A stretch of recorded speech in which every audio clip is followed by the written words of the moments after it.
mas tenho essa experiência profissional que foi comentada aqui, e sou um leitor, complemento aqui dizendo que eu sou um leitor da Turma da Mônica, estou sempre lendo o tempo todo. Até já adianto uma dica de livro aqui, ó, Cebolinha, 1973. Então já leiam para se divertir também, para esparecer um pouquinho do trabalho, né?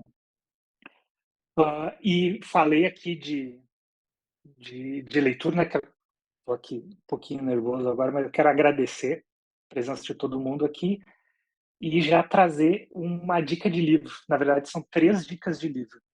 A primeira é o The Gamer's Brain, que é um livro sobre UX para jogos. Esse livro é escrito pela Celia Rodent, que é talvez a criadora da UX para jogos, como ela funciona hoje no mercado de jogos. Ela é responsável pela UX de jogos como Minecraft, não, desculpa, Fortnite, Assassin's Creed, um monte de jogo importante que realmente são marcos para a questão de UX. E o importante, na minha perspectiva, de ver, saber mais sobre o UX de jogos, é porque né, a gente tem todos os aspectos da UX mais conhecida, assim, tradicional, geral, né? Sei lá, do Norman e todas essas questões, mas a UX de games ela tem uma preocupação que geralmente não é vista em outras áreas, que é a preocupação com a diversão. Então, acho super interessante essa preocupação com a diversão, porque nem sempre a gente vai poder fazer uma coisa divertida num chatbot, mas a gente já ter essa preocupação, já mirar nisso, é uma coisa que ajuda bastante, né? A segunda dica é o Value Proposition Design, que é um livro que tem um ótimo conjunto de ferramentas para planejamento, execução, pesquisa, mensuração de projetos de design. Esse aqui eu tenho físico, ele tem em português, né? Apesar do nome estar em inglês, tem em português.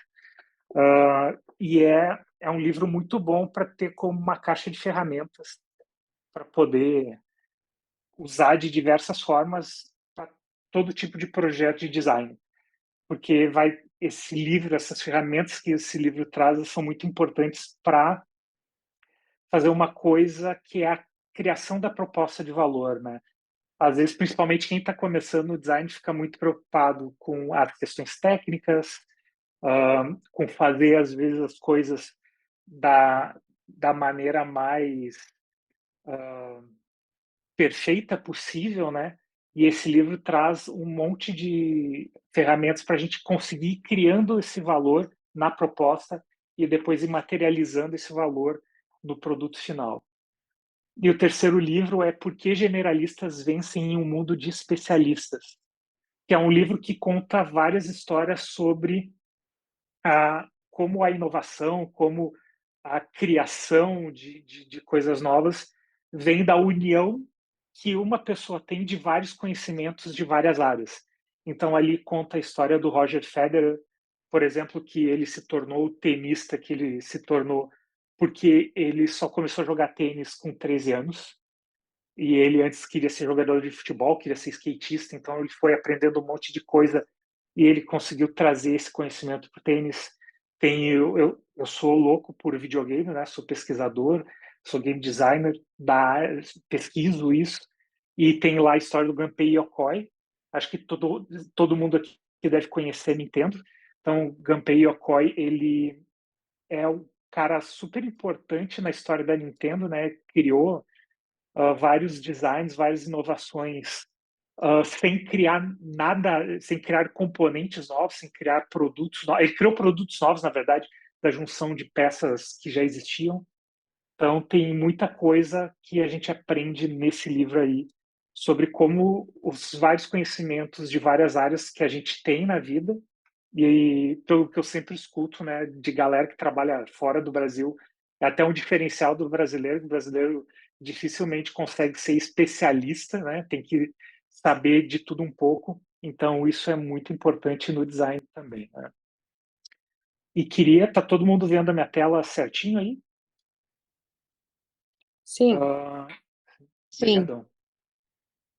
E daí eu queria começar dizendo que não existe fórmula mágica. O que eu vou trazer aqui é muito de que eu acredito que seja uma base para construir o conversational commerce, para construir um projeto de conversational commerce, né? E por isso não vou focar muito em ferramenta. Eu vou focar em 4 áreas diferentes aqui. Trazer definições, né? Então a definição do que é conversational commerce, apresentar a metodologia que eu gosto de usar, tanto no trabalho quanto em projetos de pesquisa, trazer alguns conceitos, né, que estão relacionados a esse trabalho de conversational commerce, e daí sim falar um pouquinho de como fazer, que é como aplicar essa metodologia que eu vou apresentar ali. E começando pela questão dos conceitos de conversational commerce, a, a literatura atual sobre conversational commerce, né, vai variar. Se vocês começarem a pesquisar, vocês vão ver pessoas dizendo conversational commerce já existe faz muito tempo, mesmo que fosse de uma maneira rudimentar, e tem gente que divide e diz que não, conversational commerce com esse termo é uma coisa mais recente. Mas uma coisa que a maioria das pessoas concorda é que não existe uma definição única que é amplamente aceita.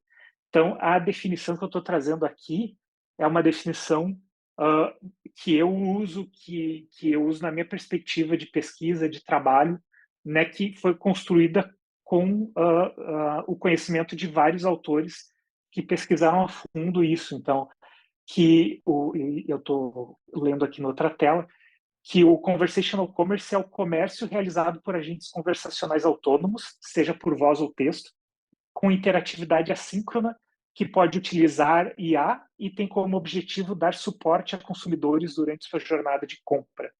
Então, o que isso quer dizer? Que o conversational commerce vai funcionar por voz ou texto, pode ter IA ou não, mas é um suporte.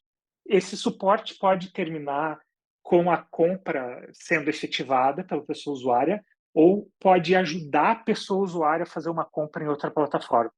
Exemplo, tenho lá uma conta no WhatsApp, tem o recurso, né? O WhatsApp tem um recurso de catálogo, onde a gente pode exibir produtos, botar no carrinho, enviar esse carrinho para finalizar a compra, né?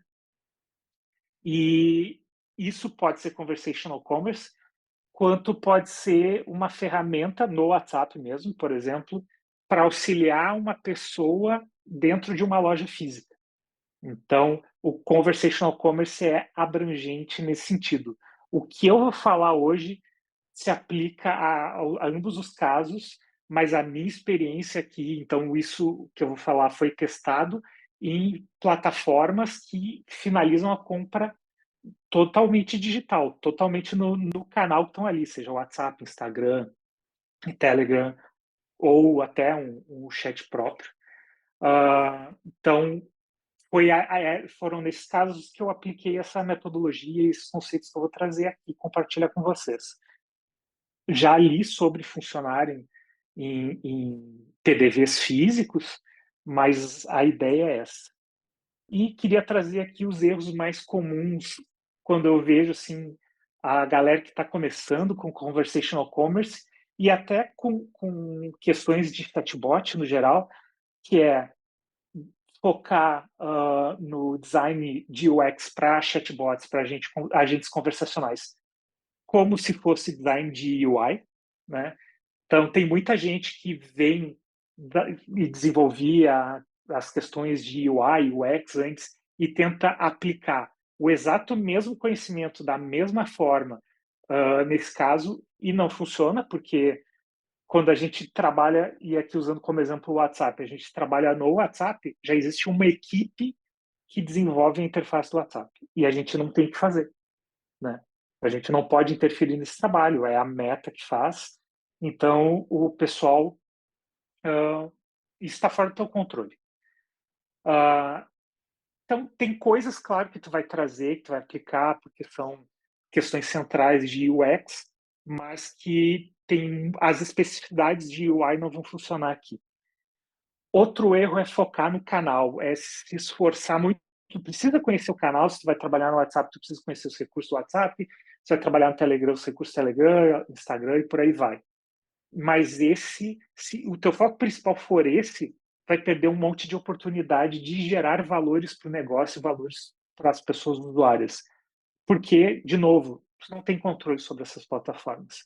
Então, criar para essas plataformas, focar no entendimento aprofundado dessas plataformas, pensando que esse conhecimento técnico vai ser o grande diferencial, na minha visão, isso é um erro. Porque vamos falar, por exemplo, de Meta. Meta tem muito teste, e eu não estou nem falando de WhatsApp, falando de Facebook mesmo e nem de chatbot. Só a gente pegar a interface do Facebook, a interface do Instagram, os recursos estão disponíveis. Ferramentas do Google também vão mudando muito, porque eles têm já equipes gigantes de design, de pesquisa, eles vão coletando informações de milhares, bilhões de usuários todos os dias e vão aperfeiçoando as ferramentas. Isso está fora do teu controle. Mas as questões do negócio, elas estão mais próximas de ti do que as questões da ferramenta. E o terceiro erro é fazer poucos testes. Então, às vezes a gente se empolga quando cria uma funcionalidade nova e já quer substituir a funcionalidade antiga. E a gente não faz um teste A/B para ver, deixando rodar a funcionalidade antiga junto com a nova para ver se a nova é realmente melhor. Ou então, quando a gente vai criar uma funcionalidade nova, é bem comum ter uma discussão sobre como é a melhor maneira de fazer essa funcionalidade. E a gente, podendo fazer teste A/B e testar mais de uma ideia, é ótimo, porque a gente vai descobrir qual é a melhor ideia, mas daí a ideia que não foi a melhor, ela tem alguns pontos fortes. Então, o e-commerce, uh, eu tenho a impressão que é uma questão, o uso de plataformas no e-commerce, nos chatbots em geral, é uma coisa muito mais pessoal do que o uso de uma interface de e-commerce.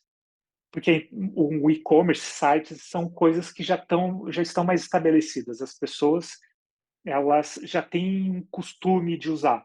Então, tu tem muito mais referência para utilizar e as pessoas vão entender essas referências. Nos chatbots, por voz ou por texto, uh, a novidade é maior. Então, as pessoas não têm uma base de interação ainda tão ampla. E isso vai gerar resultados muito diferentes em públicos diferentes ou até mesmo numa mesma área, assim, atende, sei lá, universidades. A universidade A vai ter um chatbot, a universidade B vai ter um chatbot. Ambos vão poder ser incríveis, vão poder ter uma aceitação, uma satisfação altíssima e serem completamente diferentes. Então a gente ainda está numa caminhada ascendente em relação à compreensão de como funciona, né? E é isso. A gente precisa evitar pensar que a gente vai transpor o que existe em sites e eu falo isso porque acaba sendo a referência da gente. Aconteceu comigo, aconteceu com todo mundo que eu conheço, acontece com os clientes, de imaginar que criar um chatbot vai ser transferir a experiência do site para um canal conversacional, e não é isso, está bem longe disso, né? Só que as pessoas pensam que é o site de uma maneira linear, é o site de uma maneira guiada. E não é, né? E a gente precisa aprender como desenvolver, como fazer o design com base nesse pensamento, de que os canais conversacionais têm suas características únicas e são plataformas únicas que vão oferecer novas oportunidades e novas maneiras de trabalhar. Segunda parte é minha metodologia de trabalho favorita, que é a Design Science Research.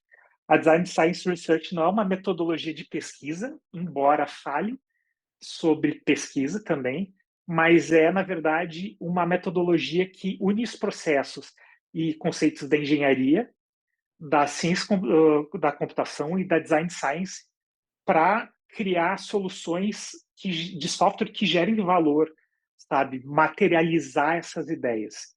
Então, às vezes, principalmente quando a gente está iniciando, é muito fácil a gente pensar no design. E às vezes é muito fácil a gente se apaixonar pela ideia que a gente teve.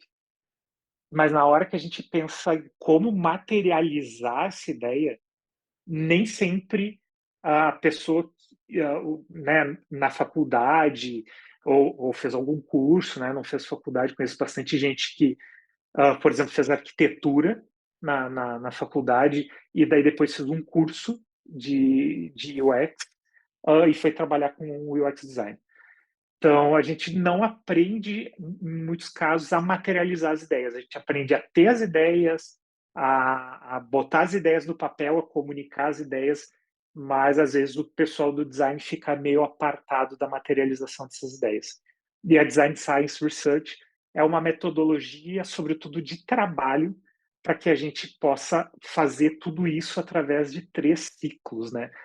O primeiro é o ciclo do ambiente, que é onde a gente vai aprender a criar valor, né? Aprender o que funciona, aprender sobre os aspectos do negócio, aspectos do cliente, os aspectos do cliente do nosso cliente, né? Do consumidor final, como é que a marca gera valor, como é que a marca funciona, como é que o mercado que a gente está trabalhando, está atendendo, na verdade, funciona, né?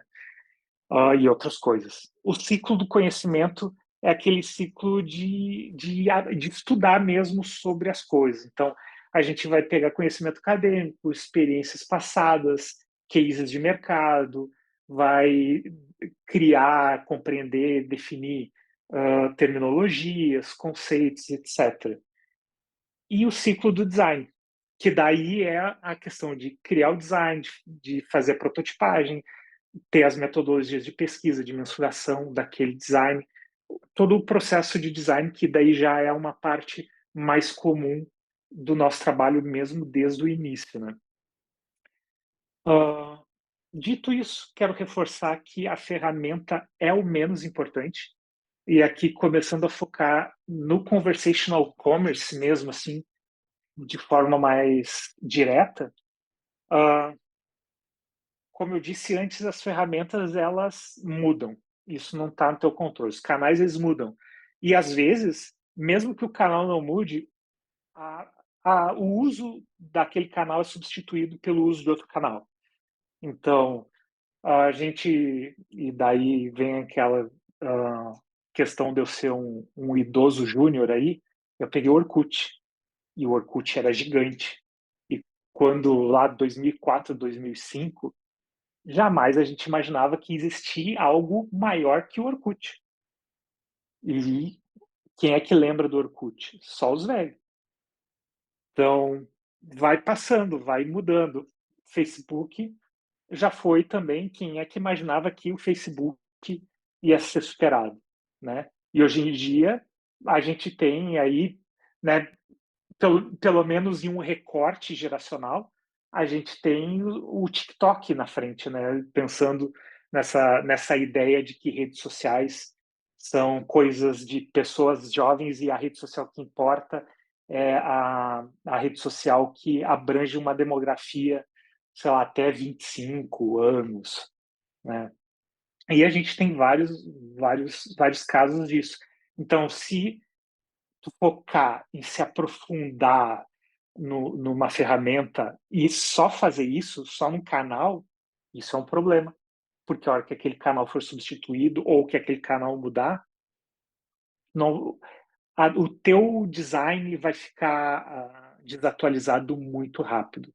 Então, é super importante estudar também as questões de varejo, as terminologias de varejo, como é que funciona o varejo, e isso eu falo nas questões gerais, então, varejo como um todo, e nas questões específicas, as questões dos clientes que vocês estão atendendo. Então, por exemplo, é importante aprender o que é ticket médio, venda complementar, CSAT, NPS. Deus me livre NPS, detesto NPS. Não faz sentido isso. Funil de vendas e outros conceitos relevantes no geral e para o cliente. Então, aqui, por exemplo, dando uma ideia assim, de uma forma muito resumida sobre isso, assim, né? Bem superficial. O ticket médio é a média de dinheiro que as pessoas gastam naquela loja, naquela rede de lojas, naquele e-commerce, naquele e-commerce, com aquela marca, né? Então, uh, digamos que eu venda livros e eu vendi 1.000 livros hoje para 4 clientes. Um cliente comprou R$ 500 de livro e os outros 3 compraram, entre eles, esses outros 500. O ticket médio é 250, porque é 1.000 dividido por 4, né? A venda complementar, que é, existe algum produto que eu posso oferecer junto com aquele produto que a pessoa escolheu? Por exemplo, a pessoa comprou um Play 5. Eu posso oferecer um Red Dead Redemption 2, que é o melhor jogo da história, para aquela pessoa? Pode. Ela provavelmente vai comprar se ela não jogou, que é um jogo muito bom, eu recomendo. Então, isso é a venda complementar, é a gente sempre tentar vender alguma coisa junto, alguma coisa que esteja relacionada àquela primeira compra, né? Para aquela pessoa que está comprando ali. Por quê? Porque isso vai aumentar o nosso faturamento, vai ajudar a aumentar o ticket médio. As promoções, existem mecânicas de promoção que servem para fazer isso, né? Então, esses conceitos são importantes. O funil de vendas aqui, que é basicamente as etapas, e de novo, estou falando de uma forma bem superficial aqui, que são as etapas da jornada da pessoa até do primeiro passo, que é ela ter uh, a, a, a noção de que aquela oferta existe, de que aquele produto existe, que aquela oportunidade de compra existe, né? Que em vários lugares se chama de aquisição, até a etapa da finalização de compra, né? E se chama funil, né? Explicando para quem não está familiarizado com o conceito, se chama funil porque é bem normal que a cada etapa dessas tu tem uma queda, né? Nem todo mundo que vai ver o teu produto ou vai entrar no teu chatbot ali no início para pesquisar sobre o produto está realmente querendo comprar. Ou essa pessoa está querendo comprar, mas ela vai ali e vai olhar o preço e vai falar, putz, muito caro, não quero, sabe?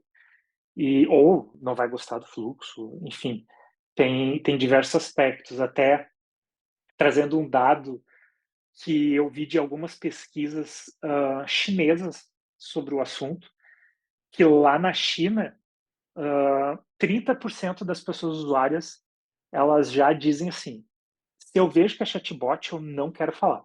Eu entrei aqui nesse canal para falar com uma pessoa. Pensei que ia ter uma pessoa do outro lado. Eu vi que era um chatbot, eu desisti, não vou querer falar. E eu deixo bem claro que é na China, porque esse dado não necessariamente vai se aplicar no Brasil. Então, se vocês tiverem oportunidade de fazer pesquisas com os consumidores das marcas que vocês atendem ou da marca de vocês, caso seja esse o caso, é interessante que vocês tentem entender se existe um grupo de pessoas que não quer ser atendido por chatbot, porque isso é real e claro, né, tem algumas pessoas que tu vai conseguir reverter e vai conseguir mostrar o valor de usar um chatbot, mas se, por exemplo, se fosse 30% aqui também, provavelmente tu ia conseguir converter 3, 4% e o restante ia resistir a chatbot por qualquer motivo que seja. Algumas vezes é porque não tiveram uma boa experiência anteriormente, às vezes é porque não confiam, às vezes é uma questão de. Eu já vi pesquisa, né? Dessas pesquisas chinesas do pessoal falando que não confia em inteligência artificial lidando com seus dados, prefere confiar numa pessoa. Então, tem vários motivos. E outros motivos, na verdade, podem causar essa queda no funil.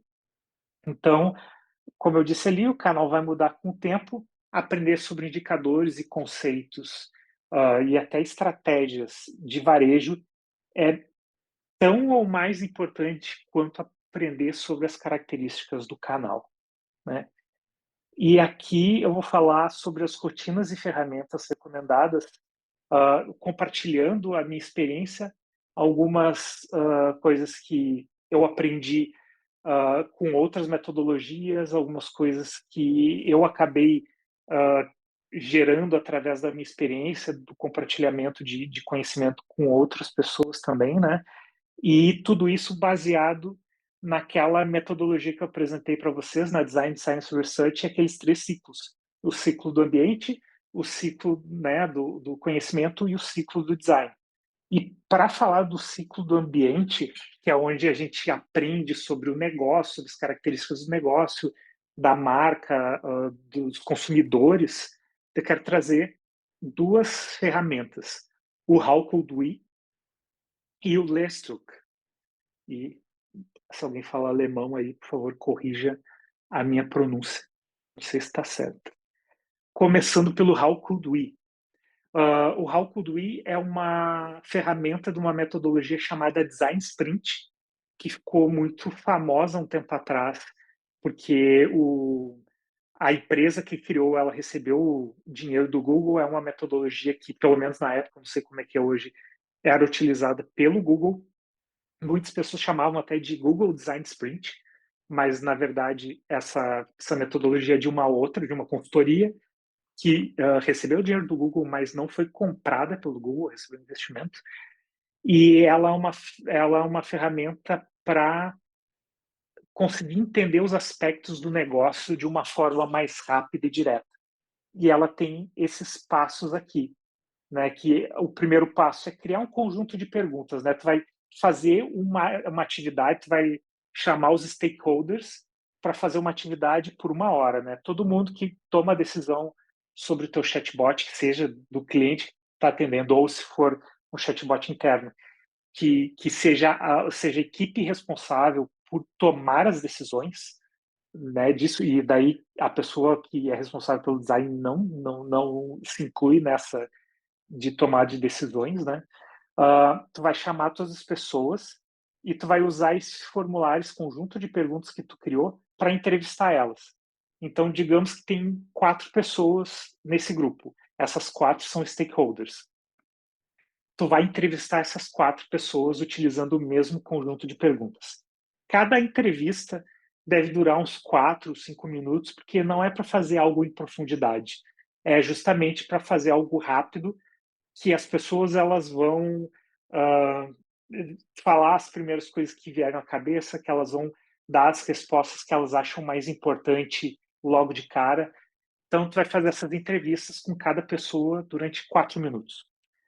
As pessoas que não tiverem sendo entrevistadas naquele momento, porque tu vai entrevistar uma pessoa por vez, elas vão fazer anotações em post-its. Sejam, se estiver numa sala, post-its reais, né? Se estiver online, pode usar ferramentas como o FigJam, no Moodle e por aí vai. Daí as pessoas vão fazer as anotações. Só que tem um detalhe: essas anotações, elas precisam começar sempre com como podemos, né? Traduzindo How could we? Como podemos? Porque a ideia é que elas, ao invés da pessoa anotar uma impressão ou anotar ali simplesmente um ponto do que a entrevistada falou, ela vai anotar um pensamento dela em conjunto com aquilo. Então, eu vou até mostrar um exemplo ali depois, mas a ideia é que sempre comece esse post-it com como podemos. Depois que tu entrevistar todo mundo e as pessoas fizerem as anotações, todos esses post-its vão ser colocados ali e vão ser categorizados e lidos em voz alta. Então, assim, tu vai ler um post-it e vai perguntar que categoria esse post-it. É aquisição de cliente. Que categoria esse post-it é venda. Que categoria esse post-it? Atendimento ao cliente. Então, tu vai categorizando. E para que serve isso? É alguma coisa super importante? Não, não é uma coisa super importante. Essas categorias, elas não importam. As categorias não vão fazer diferença nenhuma depois. Isso, os autores que criaram essa metodologia, eles comentam que é uma maneira de fazer todo mundo prestar atenção. Então, quando tu dá a tarefa de categorizar o que está naquele texto, as pessoas elas vão prestar atenção no que está sendo lido, ao contrário do que elas fariam se fosse apenas lido. Eu vou só ler aqui, as pessoas vão fazer outra coisa, vão estar viajando, vão estar no mundo da lua. Se tu pedir para elas fazerem algo com aquela leitura que tu está fazendo, elas vão prestar atenção e vão te ajudar a categorizar. Então, depois de categorizado, todo mundo vai votar nos post-its. E daí cada pessoa que participou, né, cada uma desses stakeholders, desses tomadores de decisão, vão receber 3 votos, com exceção da pessoa que é o stakeholder master lá, que é a pessoa que tem a última palavra. Essa pessoa vai receber 5 votos. Daí, se tu estiver usando o Moodle, por exemplo, vai lá, pode ser estrelinhas, cada um recebe 3 estrelinhas e uma pessoa recebe 5. Então, as pessoas vão votar nos post-its que elas acham mais relevantes. E no final das contas, tu vai ignorar aqueles que não receberam votos, pelo menos nesse primeiro momento, coloca lá no backlog, né? Deixa anotado, não joga isso fora. Mas aí tu vai ranquear os que tiveram mais votos até os que tiveram menos votos. E a ideia é que tu tenha uma noção do que é mais importante na estratégia daquela marca, na visão daqueles stakeholders, para começar a construção da tua ferramenta de conversational commerce, ali, do teu canal de conversational commerce. Trazendo aqui um exemplo, né? Digamos que Gabriel está sendo entrevistado ali, stakeholder está sendo entrevistado. Ele disse assim: precisamos pensar em como aumentar o ticket médio, né?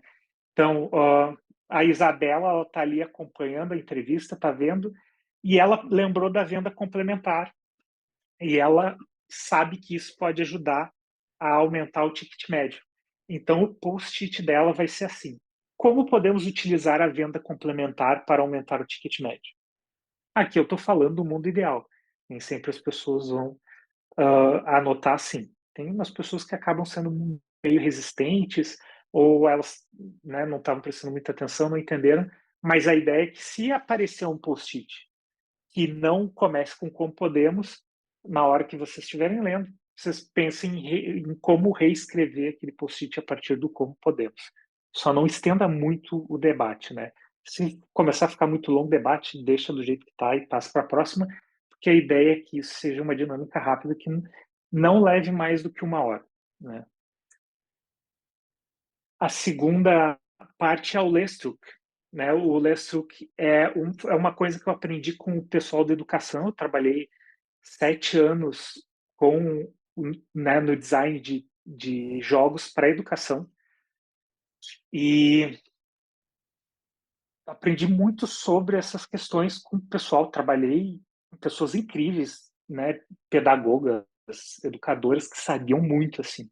E conheci o Lestruk, que é uma forma de teatro que foi criada em 1930, ali mais ou menos em 1930, pelo dramaturgo alemão Bertolt Brecht, que a ideia é que o teatro ele é uma fonte de discussão, né? Então a ideia é criar encenações que gerem a discussão nos outros. Eu me apropriei do nome aqui, né? Não uso bem como é o Lestruk de verdade, me apropriei do nome para poder fazer isso. E como é que funciona? Acho que todo mundo conhece a dinâmica de card sorting, né? E a ideia aqui é começar com card sorting. Então, chama todos os stakeholders, e daí, se tu puder, chama pessoas que trabalham diretamente com a venda. Se a loja, se a marca, né, tem lojas físicas, chama vendedores, vendedoras, pessoal que trabalha na gerência também, né? Chama um grupo de no máximo 7 pessoas, 7, 8 pessoas. Sempre bom ter um número par, né? E daí vocês vão responder 2 perguntas de novo com post-it, que talvez seja a ferramenta mais utilizada do design, né? Vai pegar a galera e vai perguntar quais são os tipos de cliente que vocês têm. E daí eles vão responder nos post-its: tem cliente chato, tem cliente que sabe tudo, tem cliente apressado, tem cliente de tal jeito. E o outro é: quais são os contextos em que os clientes são atendidos. Então, por exemplo, o cliente precisa ir resolver mais coisas, só tem a hora do almoço. A cliente está de mau humor, né? E por aí vai. E daí, depois de todo mundo fazer isso, vai separar a galera em duplas. Uma pessoa da dupla vai fazer o papel de cliente, e outra pessoa vai fazer o papel de vendedor e vendedora. E nisso vai escolher ali, vai pegar os post-its ali de cliente, vai escolher, esse aqui é o cliente, tu vai fazer o papel desse cliente. Nesse contexto aqui. E as pessoas vão ter que trabalhar o teatro naquele contexto. o objetivo aqui não é observar como o atendimento acontece e tentar reproduzir isso no chatbot. O objetivo aqui é fazer aquele teatro, fazer com que as pessoas observem aquele teatro e que esse teatro gere uma discussão. Por quê? Porque se tu ficar observando só, se tu usar o teatro, usar uma simulação para observar como os atendentes atendem, como os clientes agem, não precisa fazer nenhuma conversa. Até mais, Thaís. Thaís. Tu não precisa fazer o teatro, não precisa fazer o dinâmico, tu não precisa conversar com as pessoas. Precisa olhar o script de atendimento, precisa olhar os materiais de treinamento. A intenção aqui é gerar discussão para tu entender o porquê das coisas acontecem, ou como as pessoas lidam com situações inesperadas, ou como clientes vão agir em contextos diferentes e como as pessoas que são responsáveis pela venda vão tratar essas reações inesperadas e esses contextos diferentes. Porque a venda, e daí aqui trazendo a questão do conversacional, né? Imaginando um PDV físico, está estabelecendo uma conversa ali em uma loja que tem vendedores, por exemplo, né? Tirando as lojas que têm autoatendimento. Está estabelecendo uma conversa. E isso gera situações diferentes, isso gera respostas para objeções que as pessoas têm. Isso te dá a noção de uma miríade de situações que tu não teria só pensando sem ter o conhecimento do dia a dia de uma loja, sem ter o conhecimento do dia a dia de vendas mesmo. Então, esse debate vai te ensinar o porquê e o como das coisas, né? Não só o que você tem que fazer, mas o que está por trás daquilo que você tem que fazer e das situações que você vai enfrentar, né? Passando aqui para o ciclo do conhecimento, acho que eu estou estourando o tempo, né? Vou tentar dar uma corrida aqui, mas a ideia é, minha dica aqui é aprender a usar o Google Scholar, e também definir conceitos e combinar com a equipe, a sua própria equipe, né, a equipe que está trabalhando contigo e os stakeholders, né? E falando aqui do Google Scholar, blogs, vídeos, palestras, cursos, livros, são ótimas ferramentas de aquisição de conhecimento, né, de construção de conhecimento. Algumas vão e isso dado o formato, não é uma questão de autoria, de capacidade, nada disso. Mas dado o formato, algumas vão ser muito, mais superficiais mas vão ser muito boas, por exemplo, para te apresentar conceitos, para te apresentar questões, e outras vão ser mais aprofundadas, mas elas demoram mais para serem feitas, tanto por quem está construindo aquilo, quem está escrevendo um livro, por exemplo, quanto para ti que está lendo um livro de 500 páginas e tudo mais. Tem um livro que é bem famoso de design, que é o About Face, né? Se eu não me engano, tem 900 páginas. É um livro pequeno para ler.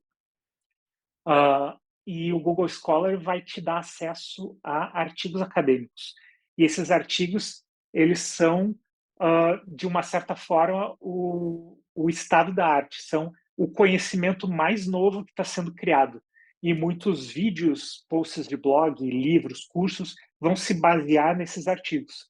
Então, se tu criar o hábito e aprender a ler esses artigos, tu já vai ter um diferencial para tratar desses assuntos, seja para aprender sobre chatbots, seja para se aprofundar no conversational commerce.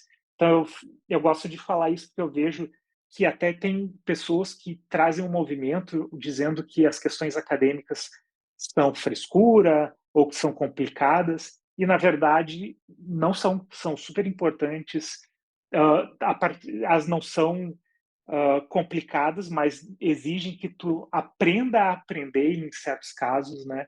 Então, mas é tudo muito acessível e até aprender como aprender está disponível no YouTube, por exemplo, em post blogs e tudo mais, e é super importante, né?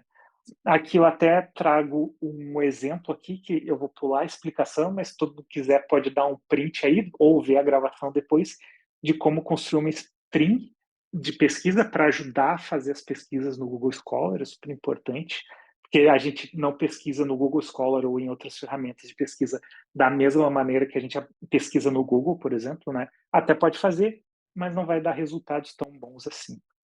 E definir e combinar conceitos é super importante, porque aqui compartilhando uma coisa que aconteceu comigo em todas as empresas que eu trabalhei na minha vida. E eu trabalho desde 1998. Então já peguei o mundo antes de internet, né? No mundo do trabalho. Todo mundo em algum ponto vai, né, algum líder de equipe vai falar assim: nossa, o problema do mundo é a comunicação, né? E é um grande problema a comunicação entre as equipes, né? Entre tu e os teus pares ali, tu e os teus colegas, e entre tu e os teus clientes. Porque a gente tem entendimentos diferentes, a gente tem uh, conhecimentos diferentes, tem passados diferentes, e isso vai mudando. Então, é legal a gente combinar os conceitos básicos para a gente não criar ruídos na comunicação. Então, aqui, por exemplo, a gente tem que combinar o que é retorno, né? O que é o retorno do bot? O que é, como é que é calculado o ROI, né? Quais são as etapas do funil? Vamos combinar isso, porque às vezes está claro para um, não está claro para o outro, ou então tu acha que está claro para ti, tu acha que está claro para a pessoa, mas vocês têm noções completamente diferentes. Vão combinar o que significa o abandono do bot, vão combinar uh, como é que são os indicadores do varejo, vão combinar quais são os indicadores e as metas de venda, por exemplo, e isso é super importante. E daí aqui, claro, né, tem muito mais coisa, mas eu acho que aqueles dois são os essenciais. E aqui a gente tem o ciclo do design, né? A gente passa pelo ciclo do ambiente, entendendo o negócio, ciclo do conhecimento, entendendo a parte de conceitos e tudo mais. E aqui no ciclo do design é aquela história de fazer o design buscando um MVP, e se tu tiver oportunidade buscando uma POC, que é um Proof of Concept, né, uma prova de conceito, que é uma coisa mais simplificada do que um MVP. Então, geralmente, uma POC ela é feita com... os testes dela são feitos com um grupo fechado de pessoas, né? É aquilo que antes era bem famoso, uns 20 anos atrás na internet, que era o beta. Então, tudo era beta, tudo estava sempre em beta. Uh, e daí tu faz o MVP ou a POC, desenvolve aquilo com a equipe e faz teste. É sempre importante, antes de botar no ar para os consumidores finais, fazer testes internos. E, se tu tiver oportunidade, fazer testes com consumidores reais. E depois desses testes, está aberto a críticas. E buscar entender que quando uma pessoa critica o teu design, ela não está criticando a tua capacidade, a tua pessoa, ela está apontando problemas. Isso quer dizer que tu tem que acatar o que ela falou? Não. Quando uma pessoa criticar o que tu fez ali naquela jornada, naquele design, tu vai perguntar para ela por quê. E esse porquê é que vai te dar uma resposta interessante. Tu é a pessoa responsável pelo design. Ninguém tem que fazer o design por ti, nem o teu cliente, né? O teu cliente ele tem que dizer o que ele quer, vocês vão construir juntos, mas a responsabilidade é tua, porque no final das contas, não só é tu a pessoa que detém o conhecimento disso, mas tu é a pessoa que vai ser cobrada. Então, ouça as críticas, avalie o design, faça o design novo, né, os ajustes que precisar, desenvolva teste, vai fazendo isso até ter o produto pronto para o MVP ou até a timeline, né, até o final da timeline. E depois do lançamento desse MVP, é interessante fazer análises constantes, a cada 15 dias, a cada 30 dias, a cada 2 meses. Isso vai depender do teu ciclo de trabalho. E entender que provavelmente o produto inicial que tu lançar, a versão 1.0, vai ser uma porcaria, né? E que é importante essa reavaliação constante para que esse produto se torne bom, né? Porque, como eu falei anteriormente, é algo novo, é algo que está sendo construído ainda, então os públicos são diferentes, os públicos vão reagir diferente. Então é super importante a gente levar isso em conta, né? E como um professor meu dizia, ao contrário do que sua mãe falou, você não é a pessoa mais especial do mundo. Isso não quer dizer que você não seja uma pessoa especial, que você não seja uma pessoa incrível, né? Mas ele queria dizer com isso que tu não é o denominador comum da humanidade. Então, não adianta justificar as coisas com eu uso assim, ou eu usaria assim. Não, mas eu sou o público-alvo disso aqui também, então eu sei como é que funciona, sei como é que o público vai reagir. E não é assim que funciona no mundo real. As pessoas elas vão ter visões diferentes, experiências diferentes e vão usar tudo de maneiras diferentes. Então, por isso que é super importante ouvir a galera, ouvir o feedback dos clientes e entender que amanhã o teu trabalho vai estar muito melhor do que hoje se tu fizer isso. E no Conversational Commerce é muito importante entender essa jornada de geração de valor, porque no final das contas é a geração de valor no cumprimento do objetivo do cliente de adquirir aquele produto, que o objetivo não é gastar dinheiro e dar dinheiro para a empresa que fez o chatbot, que mantém o chatbot, né? O objetivo que o cliente tem é uma coisa muito pessoal com a compra daquele produto, seja algo aspiracional, seja uma necessidade prática ali. Então, como é que tu gera valor no WhatsApp, no Instagram, no Telegram, durante aquela compra? E é isso que vai ter o diferencial, e por isso é super importante desenvolver os conceitos do varejo e desenvolver uma metodologia de trabalho e de aquisição de conhecimento. Aqui estão as referências que eu utilizei aqui nessa apresentação e muito obrigado.